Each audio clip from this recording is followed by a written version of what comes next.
वृंदावन के हमारे बांके बिहारी का चमत्कार देखिए कि जज साहब सब कुछ छोड़ छाड़ कर बांके बिहारी जी की शरण में आ गए। आज बिहारी जी के चमत्कार से जुड़ी हुई दो सच्ची कहानियां मैं आपके लिए लेकर आई हूं, तो वीडियो को कर दे लाइक और सब्सक्राइब। एक बहुत ही गरीब ब्राह्मण था जो कि बांके बिहारी जी का भक्त था। एक बार उसने किसी महाजन से कुछ पैसे उधार में लिए थे। हर महीने वो थोड़ा थोड़ा करके कर्ज जो है उनका चुकाता रहता था। आखिरी किस्त के पहले महाजन ने उसे अदालती नोटिस भिजवा दिया कि उधार बकाया है और पूरी रकम ब्याज सहित वापस करे। अब ब्राह्मण परेशान हो गया, महाजन के पास गया और उसने कहा कि मैंने तो लगभग आपके काफी पैसे चुका दिए, बस थोड़ा सा उधार और बचा है, वो भी मैं आपको बहुत जल्द चुका दूंगा। पर महाजन पर ब्राह्मण की बात का कोई असर नहीं हुआ और उसने कहा कि आपने मुझे 1 रुपया भी वापस अभी तक नहीं किया। मामला पहुंचा अदालत में। अदालत में भी ब्राह्मण ने जज से वही बात कही कि मैंने सारा पैसा चुका दिया है, पर ये कह रहे हैं कि मैंने इनके पैसे ही नहीं दिए। जज साहब ने पूछा कि तुम्हारे पास कोई गवाह है जो उन्हें पैसे तुमने वापस किए, किसी ने देखा है? ब्राह्मण अब थोड़ी देर के लिए चुप हो गया है, लेकिन कुछ सोचकर उसने बिहारी जी के मंदिर का पता बता दिया। अदालत ने मंदिर का पता नोट कर लिया और अदालत की ओर से मंदिर के पते पर सम्मन जारी कर दिया गया। वो नोटिस बिहारी जी के सामने रख भी दिया गया। बात आई गई हो गई।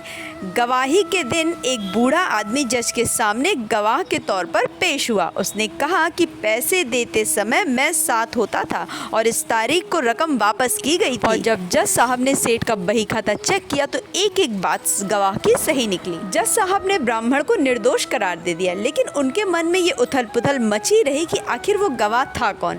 उन्होंने ब्राह्मण से पूछा तो ब्राह्मण ने बताया कि अरे हमारे बिहारी जी के सिवा और कौन हो सकता है। जज साहब, यही तो मेरे ठाकुर थे जो भक्त की दुविधा को देख न सके और भरोसे की लाज बचाने आ गए। और तब भी ये झूठ बोल रहा था। ब्राह्मण का विश्वास देखिए कि उसे पता था कि बिहारी जी उसकी रक्षा करने के लिए जरूर आएंगे। कहते हैं कि इस घटना ने जज साहब को अंदर तक हिला कर रख दिया था। उन्होंने अपनी नौकरी से इस्तीफा दे दिया और घर परिवार सब कुछ छोड़कर वो वृंदावन आ गए। कहते हैं ये वही न्यायाधीश हैं जो पागल बाबा के नाम से वृंदावन लौट कर आए। और ये दूसरी सच्ची कहानी भी आपको बांके बिहारी जी के बहुत करीब लेकर जाने वाली है, ये मेरा दावा है। तो कहानी को ध्यान से सुनिए। मंदिर के जो पुजारी थे वो हर शाम पूजा करने के बाद बांके बिहारी जी के बिस्तर के नीचे जो है 4 लड्डू रख दिया करते थे ताकि रात को बिहारी जी को भूख ना लगे। एक दिन क्या हुआ कि पुजारी जी लड्डू रखना भूल गए। अब हमारे बांके बिहारी जी को रात में लगी भूख और वो लड्डू खाने पहुंच गए हलवाई की दुकान। उस समय दुकानदार काम खत्म करके दुकान बंद करने ही वाला था कि बिहारी जी अपने मनोहारी रूप में दुकानदार से बोल पड़े कि भूख लगी है, 4 लड्डू तो दे दो। दुकानदार ने कहा देख भाई, अभी लड्डू तो बचे नहीं है, अब कल आना। बिहारी जी ने कहा अरे अंदर जाकर देखो 4 लड्डू बचे हैं। और जब दुकानदार अंदर गया तो सचमुच वहाँ पर 4 लड्डू से मिल भी गए जो पुजारी जी ले जाना भूल गए थे।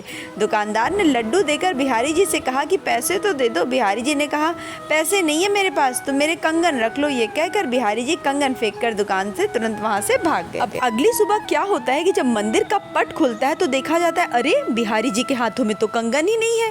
ये बात आसपास फैल गई। जब ये बात दुकानदार के कानों तक पहुंची तो वो कंगन लेकर मंदिर पहुंच गया और उसने सारी बात बता दी कि कैसे बिहारी जी आए थे और 4 लड्डू लेकर और कंगन फेंक कर चले गए। इस घटना ने दुकानदार को अंदर तक भाव विह्वल कर दिया। उस दिन से दुकानदार पूरी तरह से बिहारी जी की भक्ति में लीन हो चुका था। इसीलिए कहते हैं कि वृंदावन जाना तो सोच समझ कर जाना, क्योंकि वहाँ से आने के बाद आप बदले बदले से नजर आओगे। वृंदावन की रज इतनी अद्भुत है कि लगता है कि प्रभु बस अपने आसपास ही हैं।